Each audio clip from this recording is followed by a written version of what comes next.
नमस्कार मित्रों, स्वागत है आपका रामनिवास मेहरा के साथ। साथियों, कार्यालय निदेशक माध्यमिक शिक्षा राजस्थान बीकानेर की ओर से एक आदेश जारी हुआ है जिसका विषय है प्रारंभिक शिक्षा पूर्णता प्रमाण पत्र 2021 एवं प्राथमिक शिक्षा अधिगम स्तर मूल्यांकन 2021 के आवेदन पत्र भरने हेतु विद्यार्थियों का डाटा सही करने बाबत। तो साथियों, आज के वीडियो में मैं आपको बताऊंगा कि यदि आपके जो डाटा है वो शाला दर्पण पर बच्चों के सही है तो उन्हें आप कहां से चेक करेंगे, और यदि उनमें गलती है तो आप उनका सुधार कैसे कर पाएंगे विद्यालय लॉगिन से। ये रहेगा आज के वीडियो का मुख्य बिंदु। साथियों, हम उससे पहले इस आदेश को देख लेते हैं कि इसमें हमें और क्या क्या निर्देश दिए गए हैं। उपयुक्त विषय अंतर्गत लेके कि कक्षा 8 हेतु प्रारंभिक शिक्षा पूर्णता प्रमाण पत्र परीक्षा 2021 एवं कक्षा 5 हेतु प्राथमिक शिक्षा अधिगम स्तर मूल्यांकन परीक्षा 2021 के आवेदन पत्र विगत सत्रों की भांति शाला दर्पण एवं पीएससी पोर्टल के माध्यम से विद्यालय स्तर से ही ऑनलाइन किए जाएंगे। साथियों, जो परीक्षा है, बोर्ड की परीक्षाएं हैं हमारी कक्षा 5 और कक्षा 8 के जो आवेदन है वो ऑनलाइन शाला दर्पण के माध्यम से गवर्नमेंट स्कूल के लिए जाएंगे और पीएसपी पोर्टल के माध्यम से प्राइवेट स्कूल के लिए जाएंगे।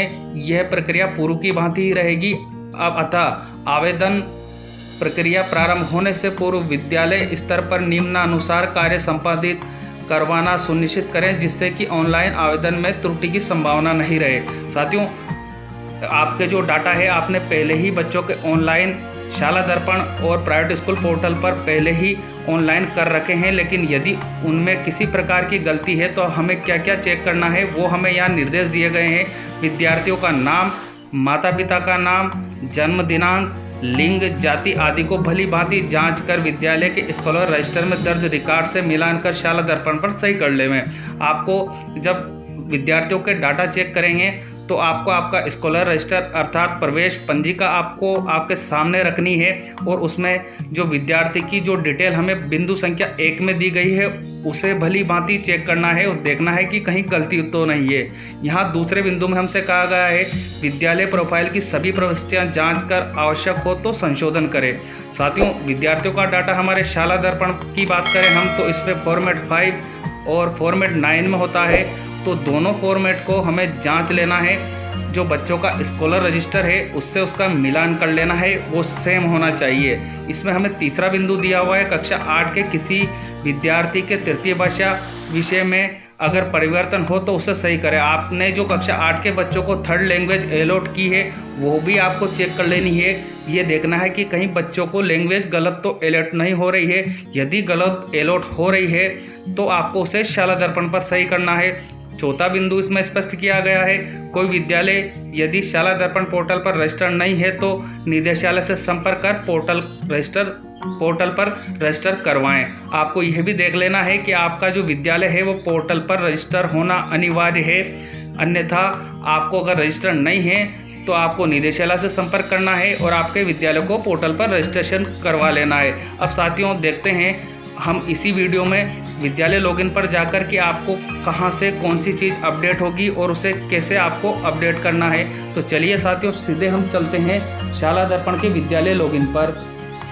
जब हम विद्यालय को लॉगिन करते हैं तो हमें यहाँ कई सारे टैब मिलते हैं। उसमें एक टैब है साथियों स्टूडेंट का, तो इस स्टूडेंट वाले टैब पर आपको क्लिक करना है।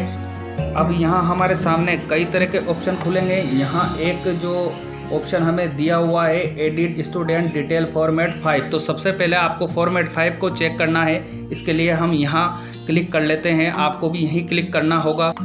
अब इस तरह का अगला पृष्ठ आएगा, यहाँ आपको सेशन सेलेक्ट करना है, तो यहाँ सेशन के लिए हम यहाँ क्लिक कर लेते हैं। जैसे ही हम यहाँ क्लिक करेंगे हमारे सामने 2020-21 नीचे उपलब्ध हो जाएगा, इस पर हमें क्लिक कर लेना है। उसके बाद आपको यहाँ क्लिक करके क्लास सेलेक्ट करनी है। आप यहाँ मुख्य रूप से क्लास 5 और क्लास 8 के डाटा चेक करना चाहते हैं तो मैं यहाँ फ़िलहाल 5 सेलेक्ट कर लेता हूँ। उसके बाद यहाँ हमें ऑप्शन मिलता है सेक्शन सेलेक्ट करने का, तो यहाँ क्लिक करेंगे। जैसे ही हमारे विद्यालय में जितने सेक्शन चलते हैं उसकी सूची हमारे सामने आ जाएगी। अब साथियों, आपको यहाँ एक ऑप्शन दिखाई देगा शो का, तो इस वाले ऑप्शन पर हमें क्लिक कर लेना। अब इस तरह का पृष्ठ हमारे सामने आ जाएगा। यहाँ बच्चे के आपको SR नंबर दिखाई देंगे, यहाँ उसका नाम दिखाई देगा, उसके फादर या गार्जियन का नेम आपको यहाँ दिखाई देगा, मदर का नेम यहाँ दिखाई देगा, उसकी कास्ट कैटेगरी आपको यहाँ दिखाई देगी, जेंडर यहाँ दिखाई देगा और यहाँ उसकी डेट ऑफ बर्थ दिखाई देगी, यहाँ उसके मोबाइल नंबर आपको दिखाई देगा।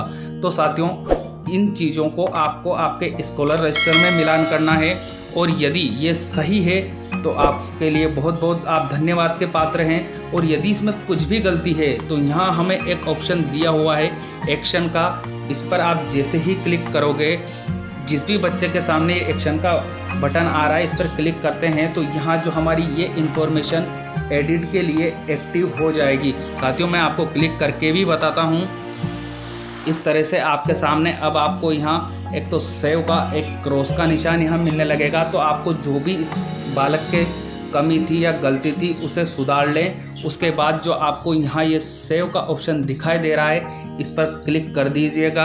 आपकी जो बालक के जो गलती थी, त्रुटि थी, वो सुधर जाएगी और यहाँ वो अपडेट हो जाएगी।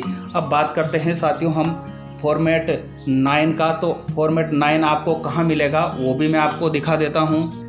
वापस आना है आपको आपके विद्यालय लॉगिन के होम पृष्ठ पर। यहाँ आपको आपका जो स्टूडेंट टैब है इसी पर क्लिक करना है और उसके बाद साथियों यहाँ हमें ऑप्शन मिल जाता है स्टूडेंट डिटेल एंट्री फॉर्मेट 9। तो आप इस पर क्लिक कर लीजिए और जो जिस भी बच्चे के आपके गलती है उसे यहाँ से सुधार सकते हैं। अब मैं यहाँ आपको वीडियो लंबी होगी इसलिए प्रत्येक स्टेप करके नहीं बता रहा हूँ। यदि आपको समस्या है तो मुझे कमेंट बॉक्स में कमेंट कर सकते हैं। हालांकि मैंने इससे संबंधित कई वीडियो अपने चैनल पर अपलोड कर रखे हैं, आप उनकी भी सहायता ले सकते हैं।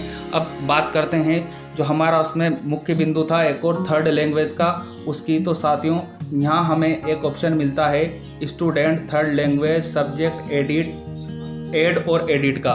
तो आप यहाँ क्लिक करके सब्जेक्ट को ऐड भी कर सकते हैं या एडिट भी कर सकते हैं। उम्मीद है साथियों इस तरह आप आसानी से आपके जो ये बच्चे की त्रुटियां हैं उन्हें सुधार पाएंगे। मिलते हैं इसी तरह की जानकारियों के साथ, तब तक के लिए जय हिंद जय भारत।